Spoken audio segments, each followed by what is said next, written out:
Une fois de plus, les 24 heures du Mans ont tenu leur promesse avec une lutte au sommet et Ferrari qui s'impose pour la 3e année de suite devant Porsche. La plus célèbre épreuve d'endurance au monde continue d'attirer des constructeurs dans la catégorie hypercar avec Genesis, McLaren et Ford qui vont débarquer. Des marques qui vont rejoindre un club déjà constitué d'Alpine, Aston Martin, BMW, Cadillac, Ferrari, Peugeot, Porsche, Proton et Toyota.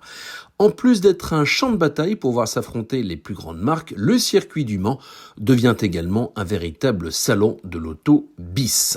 Les marques engagées en hypercar en profitent pour présenter de nouveaux modèles. Par exemple, Porsche a dévoilé au Mans la 963 RSP, un modèle unique et extrême, inspiré des voitures championnes de l'IMSA et du WEC, qui s'inspire de la ligne de la 917 qui date pour sa part d'un demi-siècle. C'est une voiture hybride V8 de 680 chevaux qui a roulé au Mans et qui sera à nouveau montrée lors du festival de Goodwood en Angleterre. J'ai eu la chance de la voir de très près sur l'aéroport du Mans où Porsche a tourné une vidéo.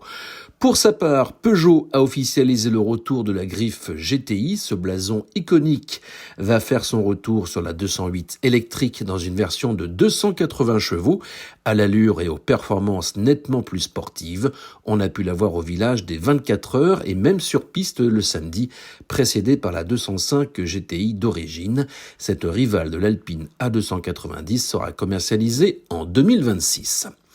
Mais une fois de plus, c'est l'hydrogène qui a marqué cette édition 2025 des 24 heures du Mans. Toyota a dévoilé en avant-première la GR LH2, un prototype de voiture de course à l'hydrogène liquide, une voiture qui est déjà conforme à la future catégorie H2 des 24 heures du Mans, catégorie qui verra le jour avant la fin de la décennie et sans doute dès 2028.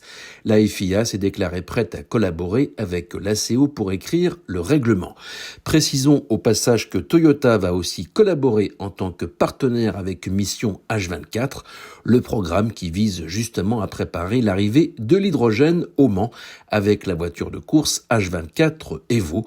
Le japonais va apporter son expérience en matière d'aérodynamique et de refroidissement.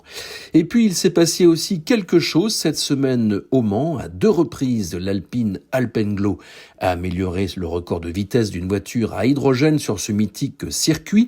Elle a atteint 306 km/h jeudi, puis 313 le samedi. Un exploit qui n'a pas été relevé par la presse automobile, ni même la presse sportive. Cela montre à quel point l'hydrogène a vraiment sa place au Mans, à côté des hypercars hybrides, dont la catégorie est prolongée jusqu'en 2032. Plus que jamais, les 24 heures du Mans restent une plateforme pour tester les technologies de demain.